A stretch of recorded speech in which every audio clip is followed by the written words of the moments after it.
All right, boys and girls, I'm going to show you a way to earn some extra credit here. And this extra credit is going to revolve around looking at skin conditions or skin diseases. And so I'm going to model for you what you need to do from slide to slide and some basic requirements to do this. First off, you need to be using some kind of video recording app like Screencast-O-Matic or Screencastify. There are plenty out there. Likewise, your video needs to be a minimum of 2 minutes in length and then 5 minutes maximum. So how are you going to start this off? You need to have a title page that's real simple, like so. Obviously, I'm doing something on psoriasis and warts. I've got my name, my period, and the date that I'm presenting. And so let's get into what you're doing after that. Here, I would like you to have a model of the skin. This is an introduction of the skin, really, to your presentation, and a chance for you to just review layers of the skin and accessory structures of the skin. And so what I would like you to really discuss on this level here, on this introduction, is with whatever skin conditions that you're looking at, where are either layers of the skin affected, or what accessory structures are affected based in your research here. And so I'm not going to tell you what is going on with psoriasis or genital warts, but I would have to relate those conditions to structures that we find in the skin.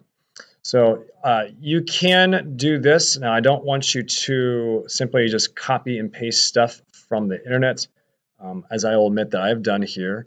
You can use models that you've come up with before and put that in here again for yourself to discuss. Or you can go back and use websites that we've used, like the histology website, to go and get a nice clean view of the skin, hopefully with a majority of these structures in view, and then relating them to your skin conditions.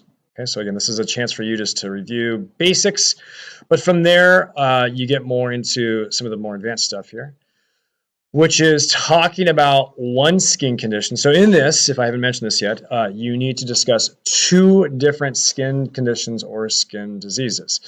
This here is psoriasis, and so what I need to do when I get onto this page is discuss the signs and symptoms of psoriasis, and that's really it.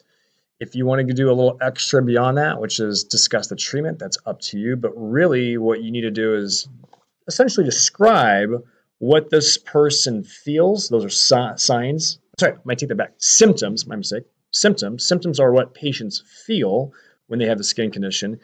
Signs are what you can visually see as a medical practitioner. So again, this is psoriasis. I'm going to discuss the signs of what I see on the patient, and then I'm going to discuss symptoms of what the patient feels. That is research that you need to do and discuss.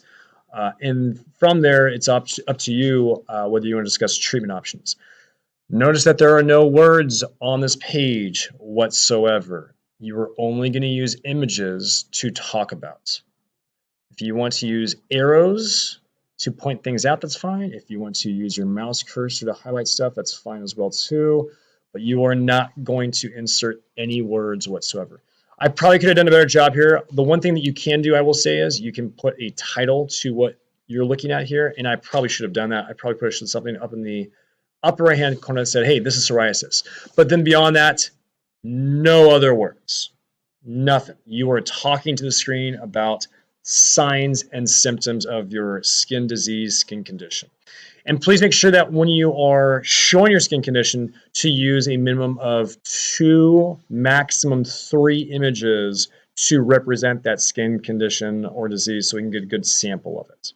Okay? So again, more time, not using any words other than maybe a title that I could have added, and then discussing signs and symptoms of that one skin disease, skin condition. And so I would do that again on my next slide. These are warts, warts that you can find on the skin. And again, I'm going to go over signs and symptoms for patients that have warts. It is optional for you to discuss then, if you'd like, what are treatment options for warts. For both conditions, you want to be able to relate them to layers of the skin that are affected and or accessory structures. And again, that's the goal behind this. You are getting a little review of layers of the skin and structures, accessory structures of the skin, and then getting into the signs and symptoms of some kind of skin disease or a skin condition. Cancer is off limits, as we've discussed cancer already, but all other skin diseases, skin conditions are available. Please run them by me so you have a set destination before you go. Good luck and have fun.